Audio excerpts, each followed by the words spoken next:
అంటే మీరంటే కారణ జన్ములు, మీరు అలా వచ్చారు కాబట్టి మీరు సహజంగానే మీకు అన్నీ సిద్ధిస్తాయి. మరి ఇక్కడ మళ్ళీ ఇప్పుడు మొదలు పెట్టాలనుకున్న వాళ్ళు ఎలా దాన్ని ప్రారంభించాలి? వారు వచ్చినప్పుడు మీరు వారికి ఎలాగా శిక్షణ ఇస్తుంటారండి? మనం కూడా సాధన నేర్పాలి. ఇప్పుడు మనం 1000 కోట్ల జన్మలు వచ్చి ఉంటామని నేను అనుకుంటాను. 1000 కోట్ల జన్మలు శరీరం దాల్చిన వాళ్ళకి అనుభవాలు ఉంటాయి, నా నమ్మకం. 1000 కోట్ల శరీరాలు మార్చిన ఆత్మస్వరూపుడికి పూర్వజుడు అంటారు. పూర్వజన్మలు అంటే కోటి దేవతలప్పుడు ఉన్నాం, ఋషులు మునులప్పుడు ఉన్నాం, సృష్టి పుట్టినప్పటి ఉన్న ఆత్మపురుషులు ఎవరైతే ఉంటారో ఆది ఆత్మలు అంటారు, ఆది పురుషులు. వాళ్ళకి పుస్తకాలతో పని లేదు, చూసారా, దేంతో పని లేదు. కానీ ఏదో శ్రవణం, ఎక్కడో కాడ శబ్దం చెవిలోకి వెళ్ళినా, ఏదో బుక్ చదివినా ఆటోమేటికల్గా జ్ఞప్తికి ఓపెన్ అవుతుంది అన్నమాట. అంటే పుస్తకం చదవాలి, శ్రవణం వినాలి. ఇప్పుడు నీలో ఉన్న స్వరూపం ప్రజ్వలిల్లడానికి ఓహో అని మనలో ఉన్న ఈ పొరలు, మాయా పొరల నుంచి ఎప్పుడైతే ఆత్మ ఏదో తెలుసుకోవాలని అనుకుంటుందో, ఇక్కడ ప్రతి ఒక్కరూ ఉపన్యాసం చేయాలి, ప్రతి ఒక్కరూ యోగ సాధనలో వెలుకలే. కానీ ఈ ఓపెన్ అవ్వడానికే మనం చెప్పే మాటలు కానీ, మన యోగ సాధనలు కానీ, మనలో ఉన్న స్వరూపాన్ని ఓపెన్ చేయడానికే మనం మాస్టర్స్వి. ఎవరేంటో తెలియాలంటే మనకి అసలు వాళ్ళు ఓపెన్ అవుతుందా లేదా అన్నది మనం గమనించకూడదు. మనం చెప్పడము, మన బాబు ఇదిగో నీలో ఒక ప్రాణేశ్వరుడు ఉన్నాడు, శ్వాస తీసుకుంటే లోపల ప్రవేశిస్తున్నాడు, మళ్ళీ నీ ఆర్గన్స్ని టచ్ చేస్తున్నాడు, మళ్ళీ బ్రెయిన్కి వస్తున్నాడు. వాటిని ఒకసారి అబ్జర్వేషన్ చేయి. నువ్వు అబ్జర్వేషన్ చేసుకుంటే ఆనందం ఎలా ఉందో చూడు, సంతోషం ఎలా ఉందో చూడు. అబ్జర్వేషన్ చేయలేనప్పుడు ఎలా ఉందో చూసుకో. అది పెద్ద నువ్వు పనులు పాటలు మానేసేసి నువ్వు చేయవలసిన పని లేదు, సహజంగా చేయి. అలాగే ఏదో ఒక అరగంట కేటాయించు, ఉదయం సాయంత్రం ఒక అరగంట కేటాయించు. అప్పుడు నువ్వు మౌనంగా ఉండు, గమనించు. ఒకవేళ నీకు ఏదైనా సిచ్యువేషన్ జరిగిందనుకో, 10 నిమిషాలు మౌనం అయిపో, అబ్జర్వేషన్ చేసుకో, అదంతా మర్చిపోతావు. ఇట్లా నువ్వు సాధన చేసుకోలేనైనా నీ వ్యాపకాలు, నీ యొక్క వృత్తి ధర్మాన్ని నువ్వు ఏది సన్యసించక్కర్లేదు.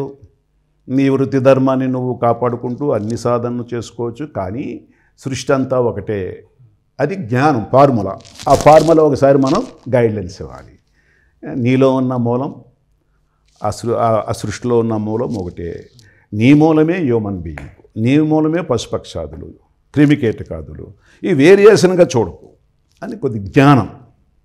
ఈ జ్ఞానము, ఈ సాధన రహస్యాలు అలాగనే వాళ్ళను తోమి వాళ్ళు అది చేయాలి ఇది చేయాలని మనం బంధించకూడదు స్వామి.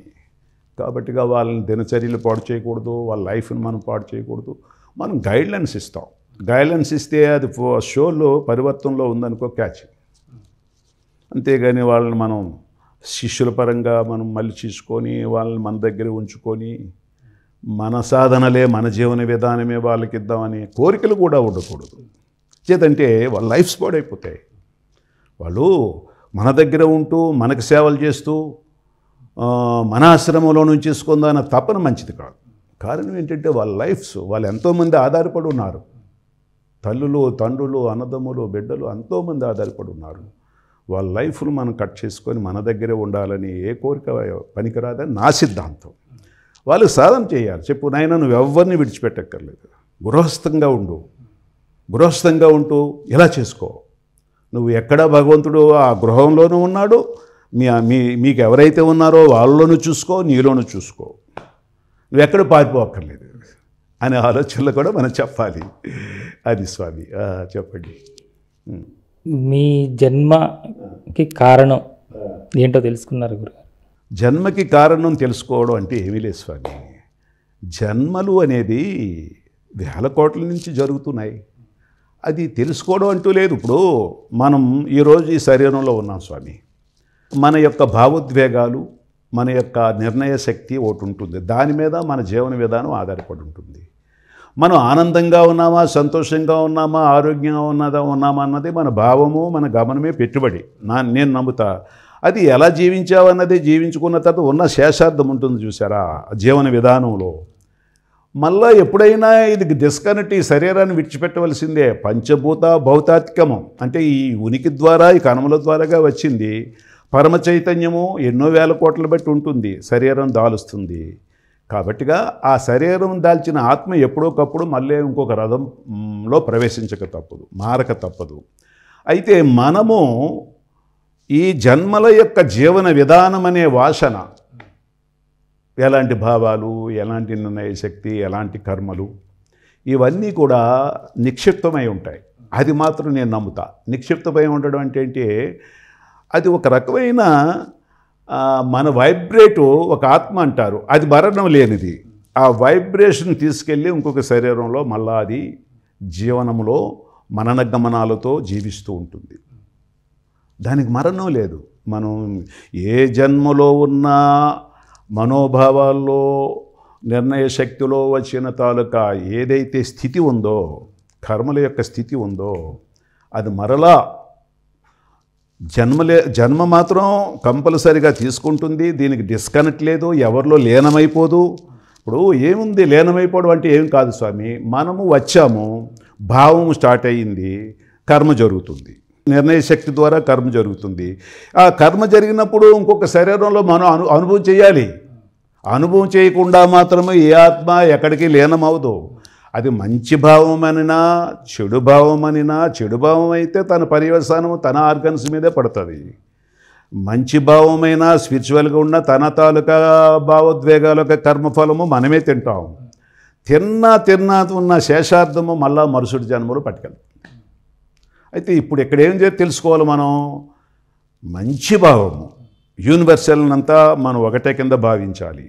పరమాత్మ అందరిలో ఉన్నాడని భావించాలి, అందరూ బాగుండాలని భావించాలి. ఇక్కడ శత్రువు లేడు, మిత్రువు లేడు, నాలోనే ఉంది శత్రుత్వం, మిత్రుత్వం అన్న నాలోనే ఉంది, బయట లేదు అన్న భావనతో మనం ఎప్పుడైతే ఉంటామో మనం ఆనందం ఆటోమేటిక్గా వస్తుంది, సంతోషం వస్తుంది, ఆరోగ్యంగా ఉంటాం.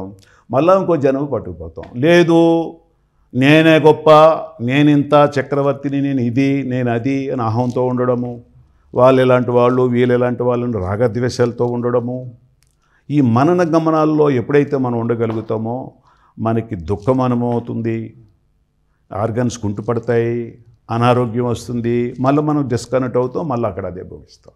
అంటే మనకి ఏది కావాలో డిసైడ్మెంట్ ఇప్పుడు మన జ్ఞానమే. మనం ఎలా వెళ్తే స్వర్గం ఈ భావాలతో, ఇలా వెళ్తే నరకం అంటే ఏంటి, నశ్వరమైన రథములో కోరికలతో జీవిస్తున్నావు. ఈ నశించిపోయేదే శరీరం.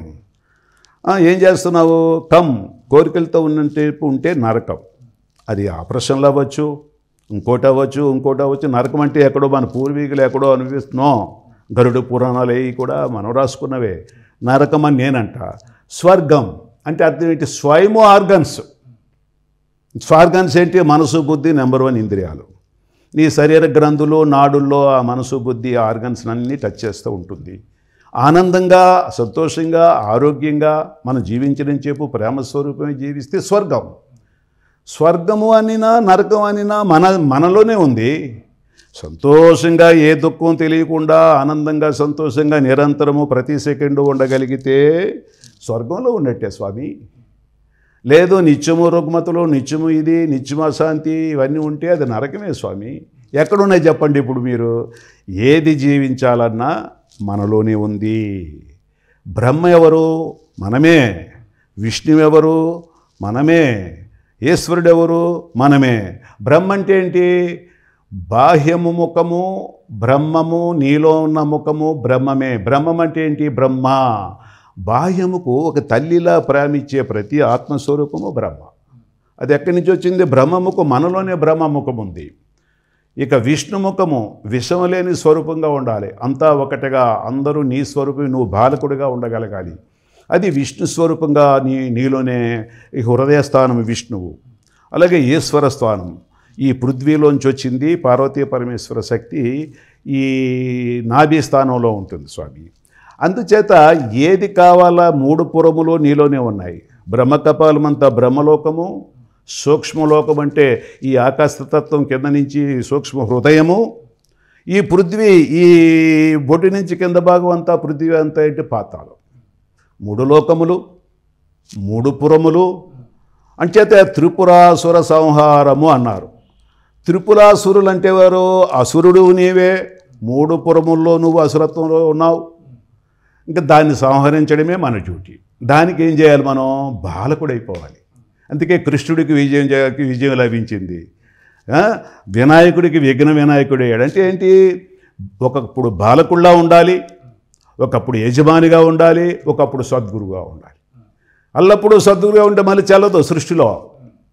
ఎల్లప్పుడూ యజమానిగా ఉంటే సృష్టిలో బాలకుడు కూడా అవ్వాలి. అంచేత బాలకుడికి విజయం చూపించిందని మన పురాణాలు చూపిస్తాయి. తెలుసు కదా స్వామి. విఘ్న వినాయకుడు ఎలాగయ్యాడంటే విఘ్నాలను, లోపల ఉన్న అసురత్వ విఘ్నాలను జయించాడు. అంచేత విఘ్న వినాయకుడు అయ్యాడు. కృష్ణుడేంటి? ఆయన బాలకుడిగా ఉన్నాడు. కృష్ణం వందేం జగద్గురుం. కృష్ణుడు ఎలా భావనలు ఉండేవి తెలుసా? కర్తవ్యము లక్షణాలతో ఉన్నాడు, దివ్య గుణాలతో ఉన్నాయి, ప్రేమ స్వరూపము, శాంతి స్వరూపము, ఆనంద స్వరూపం గుణములు. కానీ తన కర్తవ్యం ఏంటి?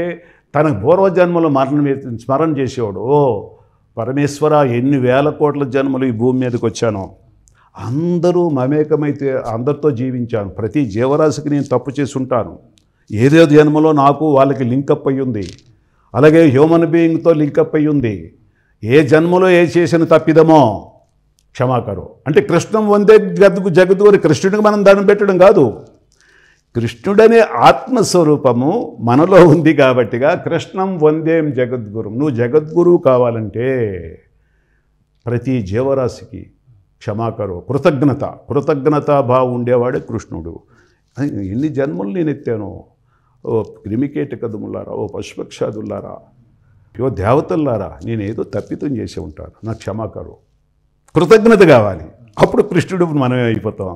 ఇంకా బ్రహ్మ అంటే ఏమిటో తల్లి పాత్ర, జ్ఞానములో, అలాగే మంచి మాటలు, ఇవన్నీ చెప్పు బ్రహ్మస్వరం. ఇలాగ మూడు గుణములు మనలో ఉన్నాయి స్వామి, 3 పురములు మనలో ఉన్నాయి. త్రికాలదర్శి, 3 కాలాలు మనం దర్శించగలం. త్రినేత్ర స్వరూపం, చర్మచక్షువులు, ఇక్కడ ఆలోచనలతో కూడిన ఎవరు ఆత్మస్వరూపం ఉంది. నిర్ణయ శక్తి కూడా ఎక్కడి నుంచే, బ్రెయిన్కి వైబ్రేట్. అందుచేత అన్నీ మనలోనే ఉన్నాయి. మనం పైని మన మనస్సును పంపించి వెతుకులాట జరుగుతుంది ప్రస్తుతానికి. బయట ఉన్నాయి అనుకుంటున్నాం, మన భ్రాంతి. మనలో ఉన్నదని ఎప్పుడైతే గ్రహిస్తామో అది రియల్ స్పిరిచువల్. అలా గ్రహించిన తర్వాత అనుభవం చేసుకుంటూ ఇతరులకి ఆ అనుభవాలు చెప్పడం అనేది ధర్మం. ఇది రియల్ కూడా అవ్వాలి. నీ స్వరూపము ఆ స్వరూపానికి, ఇప్పుడు ఆడి శిష్యుడు, ఈయన మిత్రుడు, ఈయన మంచివాడు, ఈయన చెడ్డవాడు అనే భావాలు ఉన్నాయంటే మనం ఏది చేయలేము స్వామి. అందరూ పరమాత్మ స్వరూపమైన ఆలోచనలతో మనం జీవించాలి. అందరూ మిత్రులే, అందరూ శత్రువులు లేరు. ఇంకా శత్రువు అన్న ఈ నెగిటివ్ థాట్స్ అనే మన భావాల్లో రాకుండా ఉన్నంత కాలము ఎంతో ముందు మనం ఎవరిని మార్చక్కర్లేదు స్వామి. మనలో ఉన్న భావోద్వేగాలను మనం మార్చుకుంటే ఇంకా అంతకంటే అద్భుతం ఏముంది చెప్పండి స్వామీజీ.